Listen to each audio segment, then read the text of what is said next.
आज मैंने कुछ ऐसा महसूस किया जिसे मैं बहुत समय से समझने की कोशिश कर रही थी। मुझे एहसास हुआ कि जो भी भावनाएं मैं महसूस करती हूँ, वे सभी मेरी हैं। हर एक एहसास, खुशी, दुख, गुस्सा, उत्साह, सभी मेरे भीतर आते हैं और जाते हैं, और अब मैं इन्हें अपनी पूरी तरह से स्वीकृति देने की कोशिश कर रही हूँ। काफी समय तक मुझे लगता था कि मुझे हमेशा खुश, संतुलित और मजबूत रहना चाहिए। मैं अपने अंदर के किसी भी नकारात्मक एहसास को छिपाना चाहती थी, जैसे कि ये मुझे कमजोर बना देंगे। पर आज मुझे यह समझ में आया कि भावनाओं को महसूस करना ही मेरी ताकत है।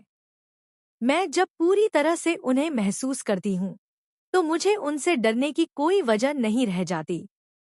जो भी मैं महसूस करती हूँ, वह केवल मेरे भीतर का एक पल है। जब मैं दुख महसूस करती हूँ, तो यह मेरे लिए एक संकेत है कि मुझे किसी चीज को समझने या सुधारने की जरूरत है। जब गुस्सा आता है, तो यह मुझे बताता है कि मेरी सीमाएं कहीं न कहीं टूट रही हैं। और जब खुशी महसूस होती है, तो यह मेरे लिए जीवन की सुंदरता को समझने का एक मौका होता है।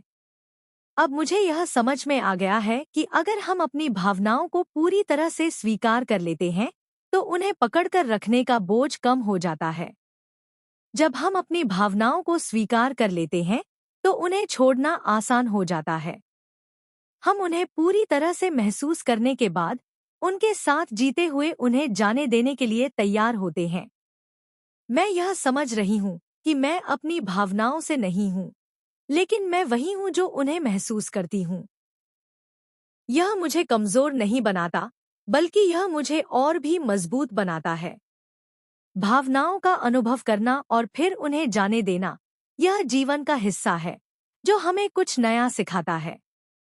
आज मैं खुद से यह वादा करती हूँ कि मैं अपनी भावनाओं को पूरी तरह से महसूस करूंगी, बिना किसी डर या शर्म के। अब मैं जानती हूँ कि यह महसूस करना ही मेरा अस्तित्व है, और इसे स्वीकार करना ही मुझे शांति और संतुलन प्रदान करता है। सिर्फ स्वीकृति से हर चीज को छोड़ पाना आसान हो जाता है।